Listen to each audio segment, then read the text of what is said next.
Hello my beautiful blue brothers and sisters. Welcome back to another week of Walter's Glass Half Full, where we inject a bit of positivity into the world of YouTube. Without further ado, let's have a look at some of those comments. Poster after my own heart. We'll find our ways, Blues. Early doors yet. Well folks, the fantastic winning streak had to come to an end at some point, and I'd like just to offer my congratulations to West Ham. They put in a sterling performance and dogs of war that they brought to Etihad. There's no point in getting down about one loss. You do know that we're top of the league. I watched the West Ham game and I was as gutted as the next Blue to see us lose. But it's the manner of the defeat that actually makes this a less bitter pill to swallow. City actually hammered the Hammers and they were sat in their half, camped almost for the final 45 minutes of the second half. If we'd have actually walked away with 3 points in the bag, no one would have been surprised or shocked. Having Company and Silva out and a half-fit Aguero, this was never going to be an ideal situation. City actually had 72% of the possession in that game and narrowed West Ham down to just, 3 opportunities that they managed to strike on target. While Manchester City actually managed to muster 27 shots, with 8 of those being on target. I heard the phrase actually mentioned, a bad day at the office. And folks, it was a bad day at the office for the team that's top of the league. To put this in some perspective, the actual last time that we lost in the league, we went on a club record-breaking run of winning straight games. Now, I'm not promising that we're going to do that straight off the bat again, folks, but let's get behind the Blues and give it a go. Daniel Ash. Manchester City no longer play any young players.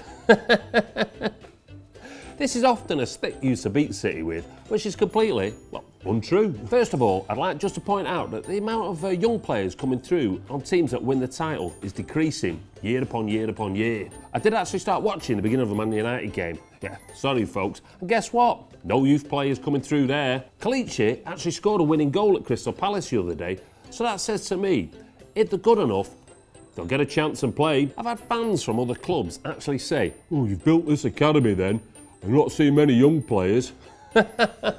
It was completed last October, gents. This is equivalent of building a top school and actually expecting leading scientists or world leaders to come through, 6 months later? What an utterly ridiculous stick to try and beat City with. Bayern Munich's president, Karl-Heinz Rummenigge, was actually saying that City's youth setup now is the best in the world. That's high praise indeed. The goalpost actually moved at City a few years ago, and if you think about young players coming through, they need to be top-notch quality to actually get inside our starting 11. A special mention needs to go out for Garcia and Roberts, who got on the pitch at Sunderland the other night. But a special mention to George Evans, who's actually gone through from the under-8s and played at every single level now at City when he made his debut against Sunderland, again the other night. To be honest, folks, I actually just want to see the best 11 players take the pitch when Manchester City are playing.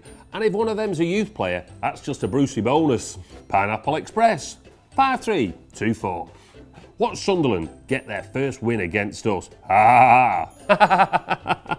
I literally can't believe how good De Bruyne has looked since he's joined City. He looks like a seasoned pro. No, not like that type of Wayne Rooney one, but a guy who's fitted into City's system. The Sunderland manager was actually scared, he said, that the fans were going to actually walk out at half-time.